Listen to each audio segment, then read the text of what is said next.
lots of energy, good vibes, happiness everywhere. It's like Woodstock in the 90s, really, but with techno music instead of like blowing in the wind, you know? You know what I mean? Yeah.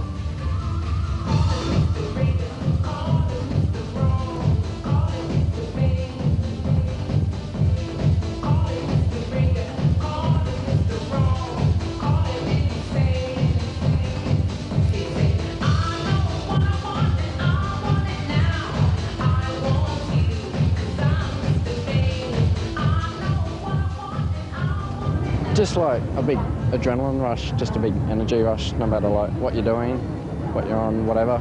It's just like the atmosphere hits you. It's like electricity going through your veins, the music. Good vibes, lots of friendly people. Nothing close to it. Right there. Oh, Full on. pure ecstasy is the only word. Full on.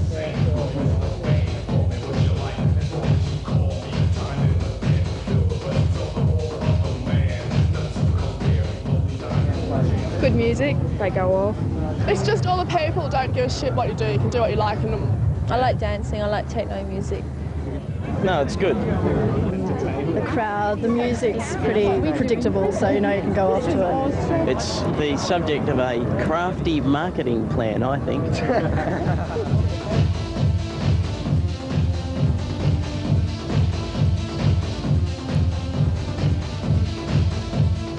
Just the atmosphere, everyone gets into it. Everyone's really...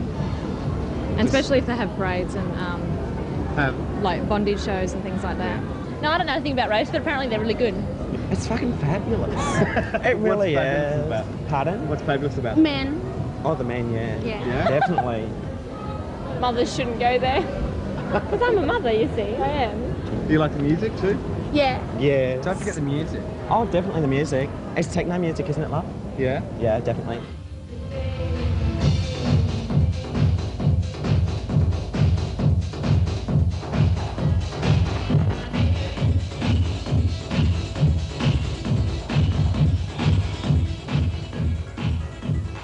What is a rave? I think a rave is something more than 1,000 people, as many more as you can get, with good techno dance music and good lighting and in an environment where people seem to be enjoying themselves. What is a rave?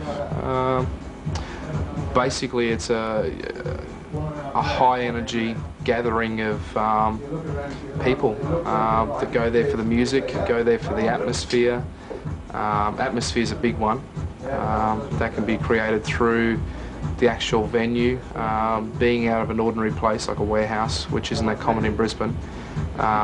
It can be the style of music that's played. Certain types of music can invoke an atmosphere, whether they can be dark and grudgy, or it can be high energy, or it can be basically a whole heap of things. A rave is a night, not in a nightclub, it's in a warehouse. That's a rave. It's full on, full of energy, full of atmosphere. Thousands of people just getting off on the music.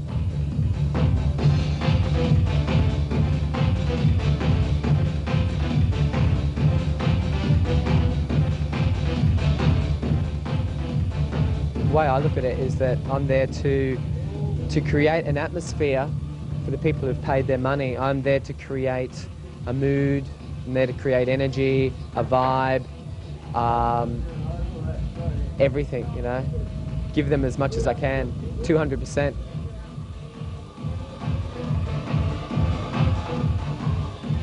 On some of the better parties, you'll find that you're certainly getting your money's worth. You might get a $6,000 laser show, you might get a $5,000 video show, that a video wall that's had special graphics made that people have been working on for months.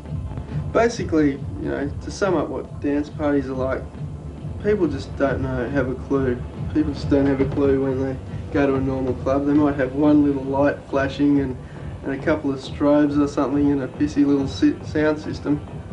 It's just nothing like 50,000 watts of speakers and lights going off their Richter scale everywhere. Visuals, it's just wild. It's just a total trip. We basically have niched in on dance party market, effects lighting, that sort of stuff. Primarily with what we've got in our hire department, we just specialise in special effects lighting, whether they be for theatre, dance parties or whatever. Basically the music puts people somewhere, you know, like in another state. If the crowd's either been using drugs or using alcohol, the mood shifts with the music. All the lighting's there to do is basically create an extension of that. So if people are hearing really good music, they're excited, but if they've got that visual element totally surrounding them, that's what is the extent of the lighting for the raves. It's just an add-on. Like they've got so much that they can physically achieve, but there's got to be mental stimulation in the room as well, and that's what lighting's for.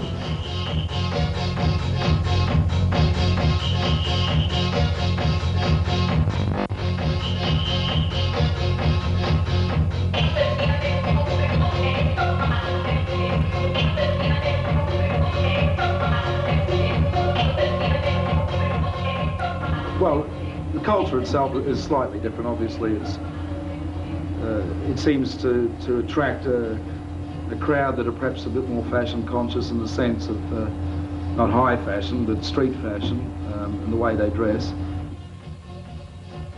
Most people they're more sort of introverted, and they let you do your own thing, and they don't they're happy in themselves, and they don't sort of harass other people. Everyone's just happy on life, really. Yes, I think there are. I think people do take drugs in there. If you're tripping before you go in, then you got no worries. If you're really high when you go in, you got no worries. If you're just on a natural high when you go in, then that's fabulous too. People take drugs for lots of different reasons. Take drugs, have a good time, come out, you know. People do it. I don't think people take drugs at these places. No, it's a myth. A dance party to me is not as, I mean, rave is a very dark, rudgy, drug-related sort of name. Like in the UK, that's what it is. That's why raves over there were basically made illegal, because of the drug element. I think drugs are the key to the whole experience. I've listened to some acid house music myself, and I find it very tedious, you know, to listen to more than 2 or 3 records. I think the participants need to be on something to be able to last the journey and find something interesting in it. Like, you listen to rave music and stuff like techno, and like people don't like it. Like, you get people that hate it, and then like you give them an E and take them out, and like they go off. They just love it.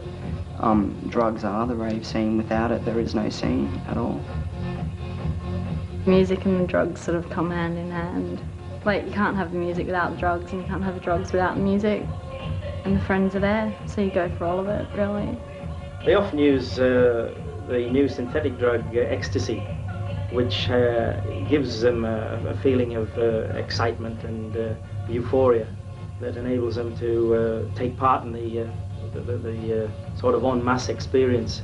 Ecstasy is basically an amphetamine derivative. You've got your basic speed molecule. It's an organic molecule, and it's used as a basis for making up ecstasy. And it started off as meth-dioxyamphetamine, which was your original ecstasy, but it had a few problems. And the designer drug scene got involved and developed these things, tested them on guinea pigs that were willing, and they came up with methoxymethamphetamine, which is a slightly different molecule, but it works a lot better for people, and it had very few side effects. And it's dealt with fairly well by the body, and it's a short sort of hit, and it's not addictive. They're just there. Everyone knows they're there, so they are the rave scene. Pipe, tricks, ease, speed. Well, in the beginning, like, speed used to go off. Like, used to make me go off, but now, like, usually it's boring.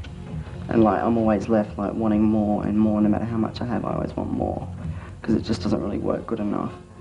Well, it's a bit of a cliche, but recreational drugs are a good poor master and a good friend. You know, you've got to be in control of these things. When it's taking over your life and it's dictating what you're doing and how you're doing it, and when you need it, that's the time to draw the line. But if you're just going out, you know, drugs is the same. It doesn't matter if it's coffee, alcohol, ecstasy, heroin, they're all the same. It's when they're ruling you that the problem comes in, not when you're just using something for fun.